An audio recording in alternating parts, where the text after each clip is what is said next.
বাংলাদেশের দুটা উদাহরণ দেয়। এক নম্বর উদাহরণ, গত সপ্তাহে আপনারা জানেন কক্সবাজার আমার একটা প্রোগ্রাম ছিল, তো হেলিকপ্টারে গিয়েছিলাম।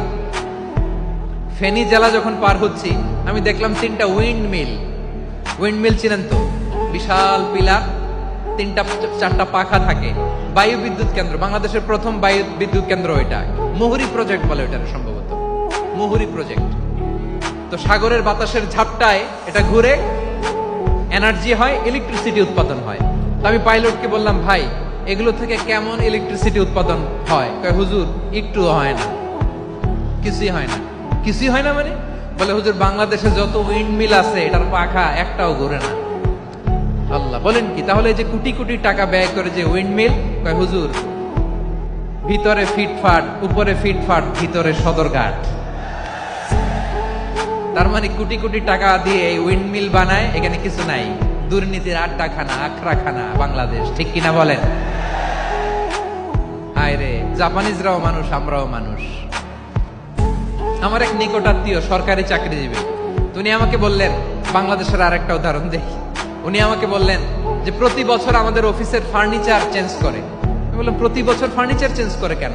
বলে যে ফার্নিচার নতুন পারচেজ করলেই তো ওইখানে টাকা, নতুন কিনতে পারলেই টাকা, নতুন উন্নয়নের সবক শোনাতে পারলেই টাকা। প্রথম আলোর রিপোর্ট, কি আলো?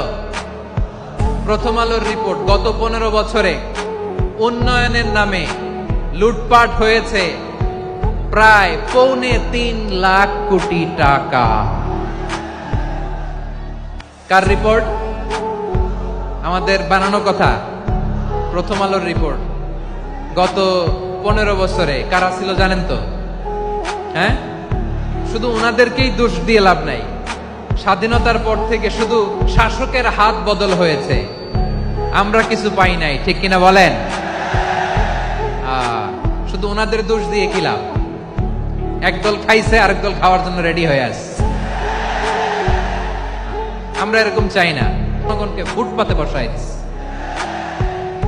প্রিয় ভাইয়েরা, জাপানের মানুষও মানুষ, আমরাও মানুষ। সিদ্ধান্ত আপনার, কোন মানুষ হবেন, ভালো মানুষ না খারাপ মানুষ?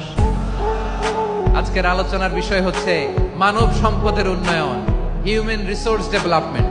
It's a process to increase the capacity of knowledge, skill, capacity of the people of a country. একটা দেশের মানুষের জ্ঞান, তাদের দক্ষতা কি করে বাড়ানো যায়, বাড়িয়ে দেশের উন্নয়ন করানো যায়, এটাই হচ্ছে মানব সম্পদ উন্নয়নের মূল কথা। তাহলে মানব সম্পদ হচ্ছে একটা দেশের সবচাইতে শক্তিশালী পুঁজি। প্রাকৃতিক সম্পদ